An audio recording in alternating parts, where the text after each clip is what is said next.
Hey there! What's up, fam around the world? If it's your first time here, welcome to the crew. We'd be stoked if you hit that like button and subscribe to the channel. Now let's get into it. Meet the flying monster, the B-52, a long-range strategic bomber born in the Cold War era. This thing totally changed how airstrikes work. Just one B-52 can carry the firepower of 20 regular fighter jets and drop it all in one go.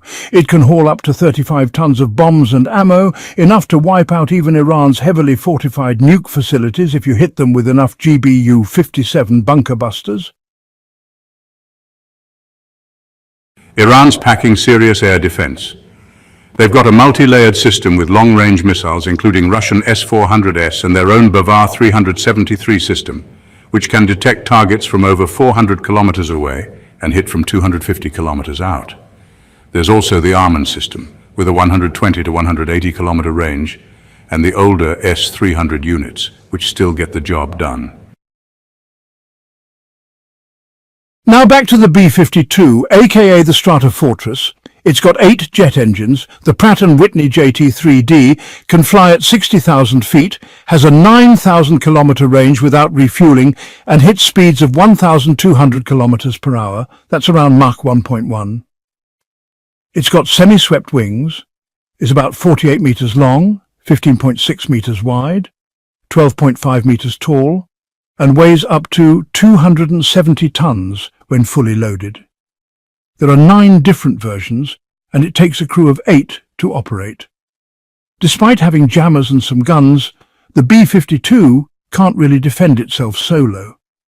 Any old-school Iranian jet could take it out, so these birds always roll with backup, usually a squad of F-15S and stealthy F-35S for cover.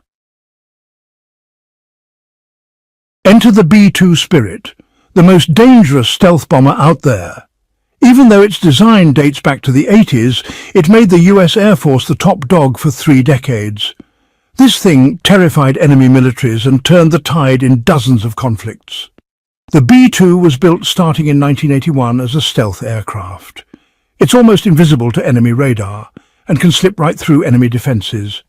It became America's ace in the hole and joined the Air Force officially in 1986. It's not just a bomber, it's an all-purpose aerial ninja, packing both nukes and massive conventional bombs.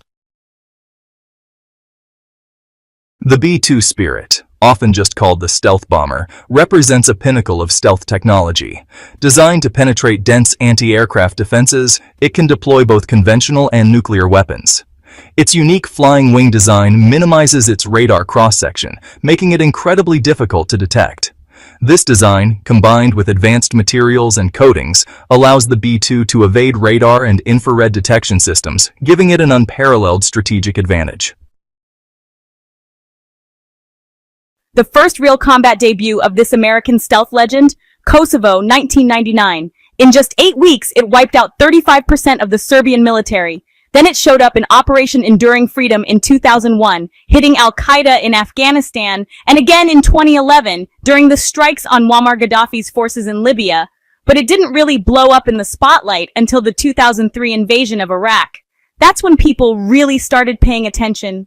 According to retired U.S. Air Force General Charlie Heinlein, in his memoirs, a squadron of B-2 Spirits flew a whopping 1,360 hours of air missions over Iraq during just the first 24 days of the war.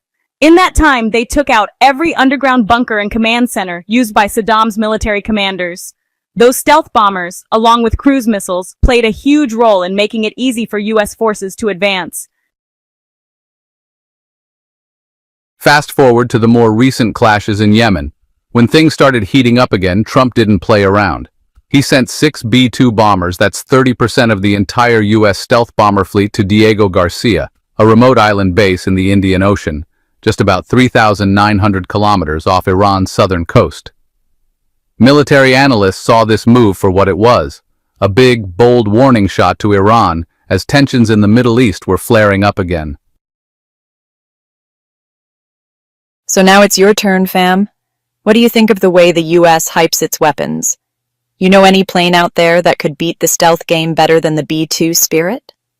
Drop your thoughts in the comments, smash that like button, hit subscribe, and turn on the bell so you don't miss the next